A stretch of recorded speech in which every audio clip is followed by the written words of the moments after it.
Hello दोस्तों, online classes में आप सभी का स्वागत है। दोस्तों, हम मॉडल पेपर 2 एसएसटी यानी टीचिंग मेथड का लेके आए हैं। दोस्तों, आज के यानी इस टेस्ट में पिछली साल या पिछली एग्ज़ामों में जो आए हुए क्वेश्चन हैं उनको सोल्व करेंगे, जिसमें से सबसे पहला क्वेश्चन आता है हमारा टीचिंग मेथड का है।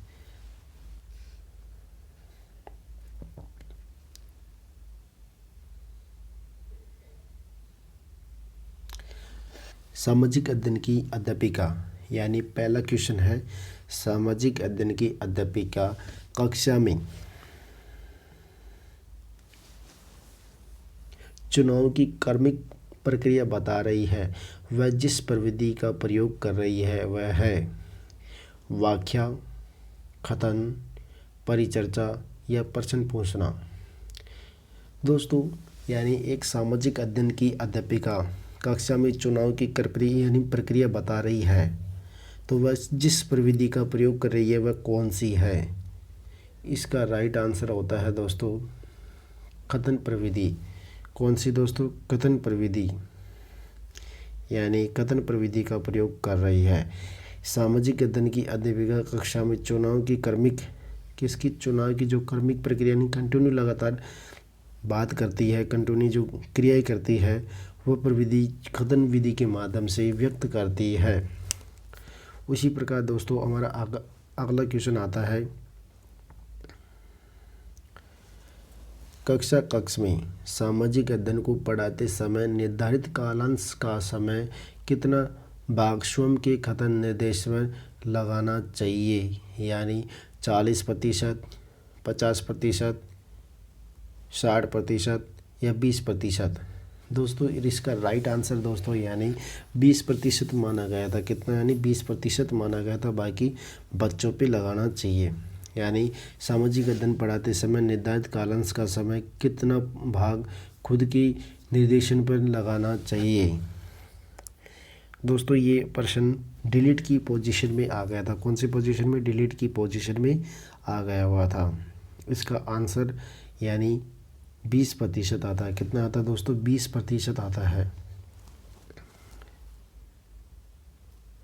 हमारा अगला क्वेश्चन है दोस्तों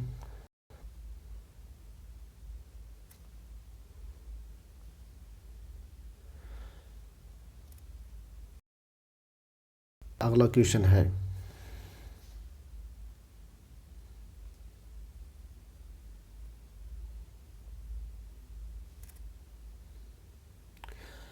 सामाजिक अध्ययन के अध्यापक से ज्ञान देते समय निम्न में से किन तथ्यों यानी किन किन तथ्यों की अपेक्षा करनी चाहिए।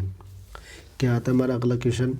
सामाजिक अध्ययन के अध्यापक से ज्ञान देते समय निम्न में से किन किन तथ्यों की अपेक्षा रखना स्वाभाविक होती है। विशिष्ट बातों तथा वस्तु के संबंध में स्पष्ट विचार, सामान्य पदों तथा गुणों की अवधारणा, तथ्य, नियम तथा परिभाषा विधि या प्रविधि की स्थापना या उपयुक्त सभी। यानी हमारा क्वेश्चन क्या कह रहा है? सामाजिक अध्ययन की अध्यापक से ज्ञान देते समय निम्न में से किन किन तथ्यों का यानी जो तथ्य है उनकी अपेक्षा रखना स्वाभाविक होती है, यानी जो सही होती है। इसमें राइट आंसर आता है दोस्तों विशिष्ट बातें तथा वस्तुओं को संबंध में यानी स्पष्ट विचार, ये भी सही है, स्वाभाविक होती है। सामान्य पदों तथा गुणों की अवधारणा, ये भी सही होती है। तीसरा आता है तथ्य, नियम, परिभाषा या विधि प्रविधि की स्थापना, ये भी सही है। तो इसका राइट आंसर आता है दोस्तों यानी 4 नंबर। कौन सा? उपयुक्त सभी आता है। कौन सा? उपयुक्त सभी।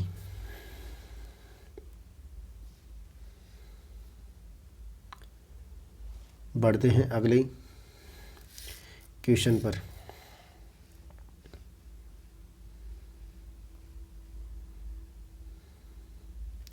यानी निम्न में से सही मिलान कीजिए। इनमें से कौन सा मिलान है सही?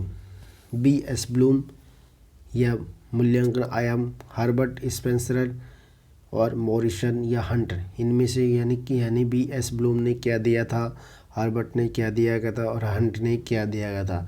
इसमें से सबसे पहले आता है B.S. ब्लूम ने यानी मोर ये क्या दिया था, मूल्यांकन आयाम दिए थे। कौन से दिए थे, मूल्यांकन आयाम। और हर्बर्ट ने यानी स्मृति स्तर दिए थे। क्या दिए थे, हर्बर्ट ने स्मृति स्तर दिया गया था और मॉरिसन ने बोध स्तर दिया गया था। क्या दिया था, मॉरिसन ने बोध स्तर दिया गया था और हंट ने चिंतन स्तर दिया था। क्या दिया था, चिंतन स्तर किसने, हंट के द्वारा दिया गया था। तो इसका राइट आंसर आता है दोस्तों 3 नंबर। कौन सा नंबर आता है, 3 नंबर आता है। यानी B.S. ब्लूम ने मूल्यांकन के दिए गए थे और हर्बर्ट के द्वारा स्मृति स्तर दिया गया था और मॉरिसन के द्वारा बोध स्तर दिया गया था और हंट के द्वारा चिंतन स्तर दिया गया था।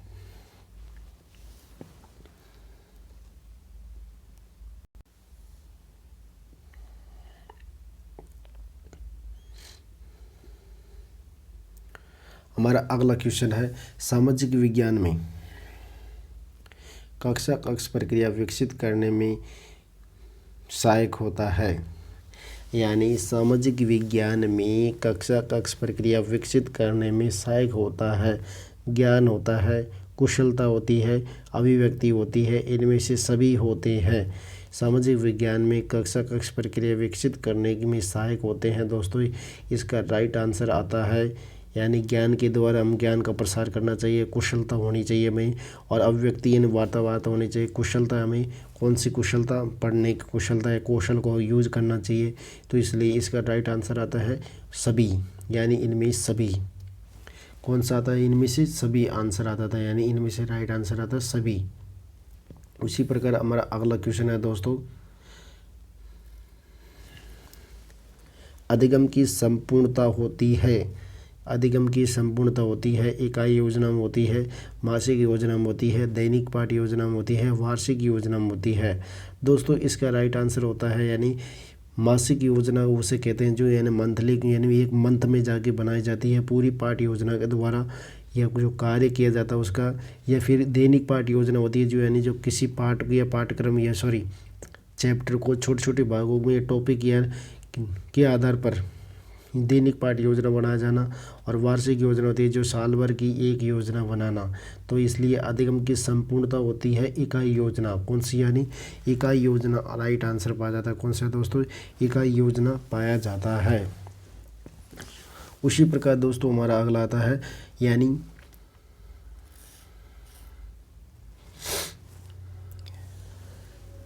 नवीन ज्ञान की प्राप्ति होती है, रटने के द्वारा होती है, ज्ञान के इस तरह यानी स्थानांतरित में से होती है, अनुभव व नवीन अर्थ ढूंढने से होती है, उपरोक्त में से सही, उपरोक्त में से कोई नहीं। यानी हमें नवीन ज्ञान की प्राप्ति होती है दोस्तों, रटने के द्वारा नहीं होती, ज्ञान के स्थानांतरित से नहीं होती, जबकि अनुभव और नवीन अर्थ ढूंढना इसके द्वारा हमें क्या होती है, ज्ञान की प्राप्ति होती है। नवीन ज्ञान की प्राप्ति हमारे पुराने अनुभवों के आधार पर ही नवीन ज्ञान को यानी पूर्व ज्ञान को जोड़ते हुए नवीन ज्ञान तक पहुंचा जा सकता है। उसी प्रकार दोस्तों यानी हर्बर्ट के द्वारा हमारा अगला क्वेश्चन आता है, हर्बर्ट के द्वारा दिए गए पाठ योजना में यानी किसके द्वारा, हर्बर्ट ने पंचपदीय योजना दी गई थी, पाठ योजना दी गई थी, जिसमें पाठ योजना का आविष्कार किसने किया था, हर्बर्ट के द्वारा किया गया था, जबकि इकाई योजना मॉरिसन के द्वारा दी गई थी। हर्बर्ट के द्वारा दिए गए पाठ योजना उपागम में चरणों का उपयुक्त तार्किक क्रम होता है। यानी जो हर्बर्ट के द्वारा जो पाठ योजना दी गई थी, कौन सी, यानी हर्बर्ट के द्वारा पाठ योजना दी गई थी। कौन सी दोस्तों, हर्बर्ट के द्वारा पाठ योजना दी गई थी जिसके उपयुक्त चरण कौन कौन से पाए जाते हैं। तो इसमें से आता है हमारा हर्बर्ट के द्वारा प्रस्तुतिकरण, तुलना, सामान्यीकरण, अनुप्रयोग, प्रस्तावना, तुलना, प्रस्तुतिकरण, सामान्यीकरण, अनुप्रयोग। प्रस्तावना आता है, प्रस्तुतिकरण आता है, तुलना आता है, सामान्यीकरण, अनुप्रयोग आता है। सामान्यीकरण, तुलना, प्रस्तुतिकरण व अनुप्रयोग, प्रस्तावना आता है। इसमें राइट आंसर आती है यानी हर्बर्ट के द्वारा सबसे पहली प्रस्तावना, प्रस्तुतिकरण करता है, फिर तुलना करता है, सामान्यीकरण करता है, फिर अनुभव यानी अनुप्रयोग करता है, मूल्यांकन। प्रस्तावना, प्रस्तुतिकरण, तुलना, सामान्यीकरण और अनुप्रयोग। इसका राइट आंसर आता है तीसरा। कौन सा आता है दोस्तों, तीसरा। इसका राइट आंसर आता है तीसरा। यानी सबसे पहले प्रस्तावना देता है, उसके बाद प्रस्तुतिकरण आता है, तुलना आता है, सामनेकरण आता है, अनुप्रयोग आता है। हमारा अगला क्वेश्चन आता है पाठ योजना के 3 रूपों में सम्मिलित नहीं है। पाठ योजना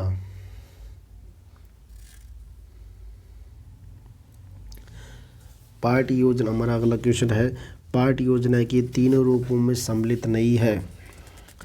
ज्ञान के लिए पाठ योजना, कौशल के लिए पाठ योजना, सहानुभूति के लिए पाठ योजना, जांच कार्य के लिए पाठ योजना।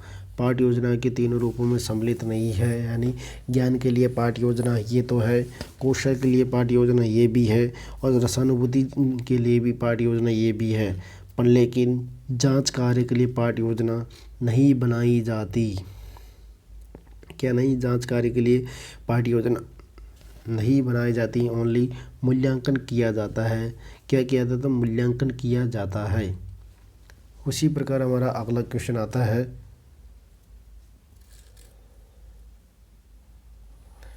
शिक्षण प्रक्रिया में पाठ योजना है। शिक्षण प्रक्रिया में पाठ योजना है, साध्य होती है।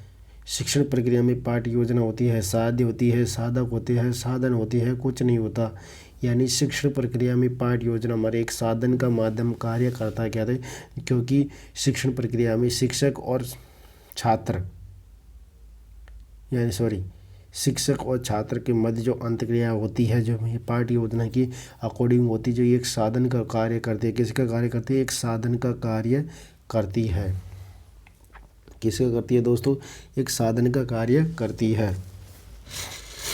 और हमारा अगला क्वेश्चन आता है पाठ योजना की 5 सोपान होते हैं, इसे प्रतिपादित करने वाले कौन है? यानी पाठ योजना की हमारा अगला क्वेश्चन क्या है? पाठ योजना की 5 सोपान होते हैं और इसे प्रतिपादित करने वाले शिक्षा शास्त्री का नाम क्या है? इसका राइट आंसर आता है दोस्तों, ये क्या है? पाठ योजना की 5 सोपान होते हैं, इसे प्रतिपादित पाठ योजना की 5 सोपान किसके द्वारा दिया गया था? हर्बर्ट के द्वारा दिया गया था, स्पेंसर के द्वारा, किलपैट्रिक के द्वारा, जॉन डेवी के द्वारा।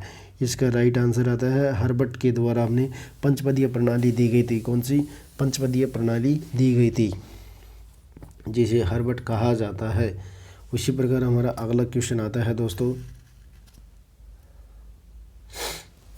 प्रस्तावना, प्रस्तुतिकरण, तुलना और संबंध सामनेकरण प्रयोग के सोपान किसके द्वारा दिया गया था? प्रस्तावना दी गई थी, प्रस्तुतिकरण, प्रस्तावना, प्रस्तुतिकरण, तुलना, संबंध और सामनेकरण और प्रयोग सोपान, ये सोपान किसके द्वारा दिया गया था? B.S. ब्लूम के द्वारा, हर्बर्ट उपयोग के द्वारा और मॉरिसन के द्वारा और ग्लेविन के द्वारा, यानी ग्लोबेरियन के उपागम के द्वारा। इसका आता है दोस्तों हर्बर्ट उपागम के द्वारा। यानी पंचपदीय प्रणाली दी गई थी, इसे पंचपदीय प्रणाली भी कहा जाता है। किसके द्वारा? हर्बर्ट स्पेंसर के द्वारा, हर्बर्ट के द्वारा। हमारा अगला क्वेश्चन आता है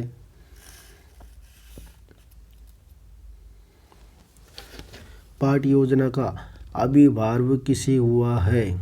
यानी पाठ योजना होती है उसका आविर्भाव कितनी, यानी क्या हुआ है? पाठ योजना का आविर्भाव किससे हुआ है? गेस्टाल्ट मनोविज्ञान से हुआ है, शिक्षा मनोविज्ञान से हुआ है, औद्योगिक मनोविज्ञान से या क्लिनिक मनोविज्ञान से? पाठ योजना का आविर्भाव किससे हुआ है? इसका राइट आंसर आता है दोस्तों गेस्टाल्ट मनोविज्ञान से हुआ। किससे? यानी गेस्टाल्ट मनोविज्ञान की से हुआ है आविर्भाव। यानी कौन सा उदय? आविर्भाव का मतलब यानी पाठ योजना का उदय या विचार कहाँ से आया है?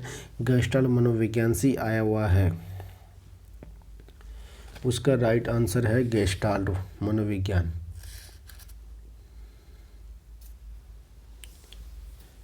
एक शिक्षक अपनी पाठ योजना बनाते समय विद्यार्थी लोकतंत्र के अर्थ का वर्णन कर सकेंगे। अनुदेशनात्मक उद्देश्य लिखता है या लिखती है? यह उद्देश्य किसके कथन के अंतर्गत आएगा? यानी एक शिक्षक अपनी पाठ योजना बनाते समय विद्यार्थी लोकतंत्र अर्थ का वर्णन कर सकेंगे। क्या? वर्णन। अनुदेशनात्मक उद्देश्य जो लिखता है या लिखती है, जो उसका उद्देश्य किसके अंतर्गत आता है?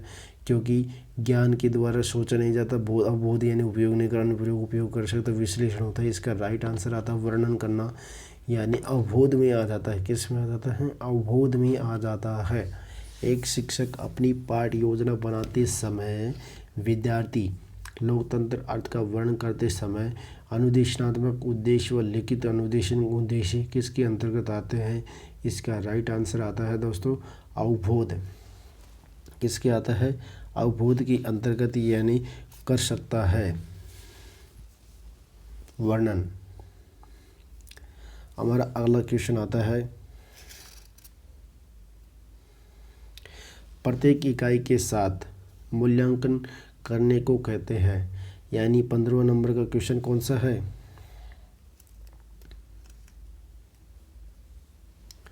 प्रत्येक इकाई के साथ मूल्यांकन करने को कहते हैं वस्तुनिष्ठ मूल्यांकन, सतत मूल्यांकन। प्रत्येक इकाई के साथ उपचारात्मक मूल्यांकन, नैदानिक मूल्यांकन, यानी प्रत्येक इकाई के साथ मूल्यांकन करने को कहते हैं सतत मूल्यांकन कहते हैं, वस्तुनिष्ठ मूल्यांकन, उपचारात्मक मूल्यांकन, नैदानिक मूल्यांकन, यानी प्रत्येक इकाई के साथ जो मूल्यांकन करते हैं उसे कहते हैं सतत मूल्यांकन कहते हैं। क्या कहते हैं?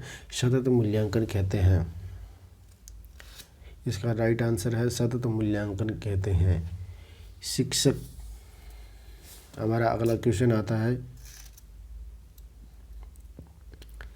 शिक्षक छात्रों का सही मूल्यांकन कर पाएगा यदि उद्देश्य सही हो, प्रस्तावना सही हो, शिक्षण विधि सही हो और गृह कार्य सही दिया हो। यानी शिक्षक छात्रों का सही मूल्यांकन कर पाएगा क्योंकि उसके उद्देश्य सही होने चाहिए, शिक्षण विधियाँ सही हो, गृह कार्य सही हो या प्रस्तावना, इसमें राइट आंसर आता है। यानी उस शिक्षक के उद्देश्य सही होने चाहिए, तभी वह मूल्यांकन का सही कर सकता है। क्या कर सकता है? मूल्यांकन सही कर सकता है। यानी शिक्षक के उद्देश्य सही होने चाहिए और उनका मूल्यांकन क्या करता है? सही करता है। हमारा अगला क्वेश्चन आता है दोस्तों,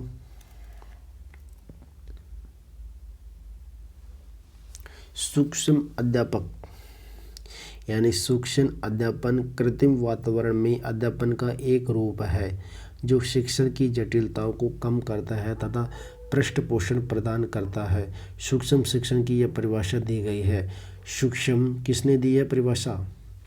सूक्ष्म अध्यापक, यानी सूक्ष्म अध्यापन कृत्रिम वातावरण में अध्यापन का एक रूप है। कौन से वातावरण में? कृत्रिम वातावरण के अध्यापन का एक रूप है जो शिक्षण की जटिलताओं को कम करता है और पृष्ठपोषण पर बल देता है। ये सूक्ष्म शिक्षण की परिभाषा दी गई है दोस्तों एलन ने, मैकलीज व अनविन ने या बुश ने या बोसिंग ने दी गई है। इसकी राइट आंसर आता है दोस्तों, यानी बुश के द्वारा दी गई। किसके द्वारा? मैकलीज व अनविन के द्वारा दी गई थी। किसके द्वारा? मैकलीज अनविन के द्वारा। ये इसका राइट आंसर आता है। मैकलीज अनविल के द्वारा दी गई थी। किसके द्वारा? मैकलीज अनविल के द्वारा दी गई थी। उसके प्रकार हमारा अगला क्वेश्चन आता है, यानी कौन सी परिभाषा दी गई थी? सूक्ष्म अध्यापन कृत्रिम वातावरण में अध्यापन का एक रूप है जो शिक्षण की जटिलताओं को कम करता है तथा पृष्ठपोषण प्रदान करता है। सूक्ष्म शिक्षण की यह परिभाषा दी गई है, मैकलीज अनविन के द्वारा दी गई है। हमारा अगला क्वेश्चन आता है 18वां नंबर का क्वेश्चन।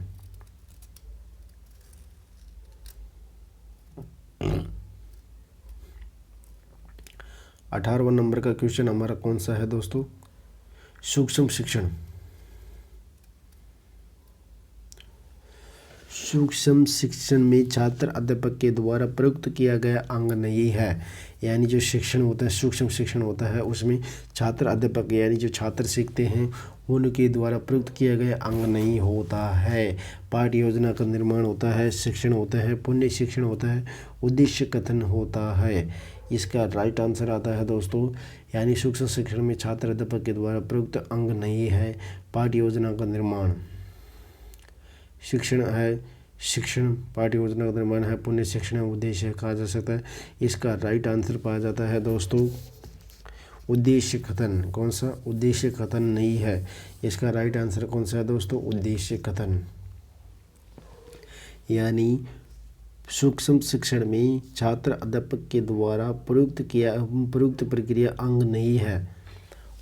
पाठ्य योजना का निर्माण छात्र अध्यापक करता है, पुण्य शिक्षण भी करता है और शिक्षण भी करता है। और शिक्षण उद्देश्य कथन, ये उद्देश्य कथन नहीं करता है। कौन नहीं करता? उद्देश्य कथन हमारे पूर्व अनुभव के या पूर्व ज्ञान पर आधारित होते हैं। इनकी ये छात्रों के द्वारा किया जाता है। यह कौन सा? उद्देश्य कथन छात्रों के द्वारा किया जाता है। उसी प्रकार दोस्तों हमारा अगला क्वेश्चन आता है 19वां।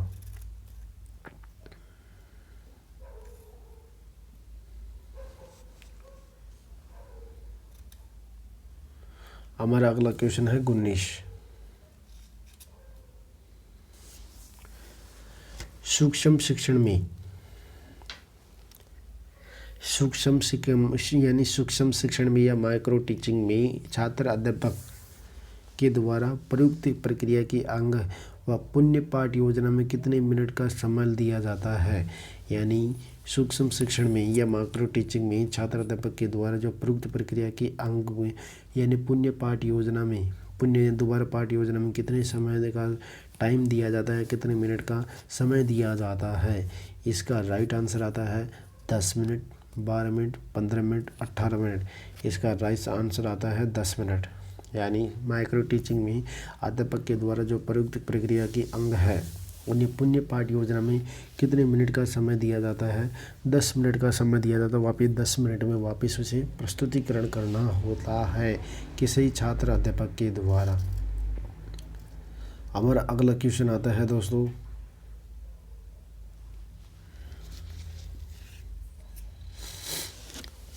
उपयुक्त शिक्षण चक्र किस प्रकार के शिक्षण का है। यानी ये उपयुक्त जो वो शिक्षण होता है वो किस प्रकार का शिक्षण होता है।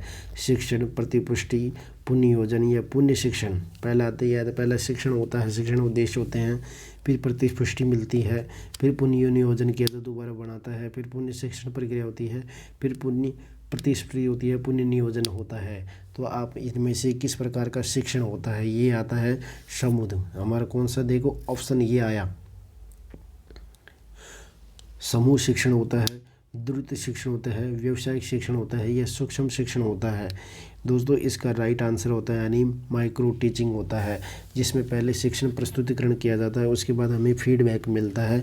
फीडबैक मिलने के बाद हम दोबारा वह पुण्य क्रियोजन करेंगे। क्या करेंगे? पुण्य क्रियोजन करेंगे। पुण्य क्रियोजन करने के बाद में हमें बढ़िया नियोजन कर प्लानिंग बनाएंगे। उसके बाद पुण्य शिक्षण करेंगे। पुण्य शिक्षण करने के बाद पुण्य प्रस्तुति यानी फीडबैक मिलेगा।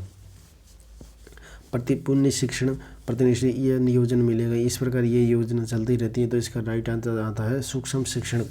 कौन सा आता है? सूक्ष्म शिक्षण आता है। इसका राइट आंसर होता है दोस्तों सूक्ष्म शिक्षण आता है। हमारा अगला क्वेश्चन आता है दोस्तों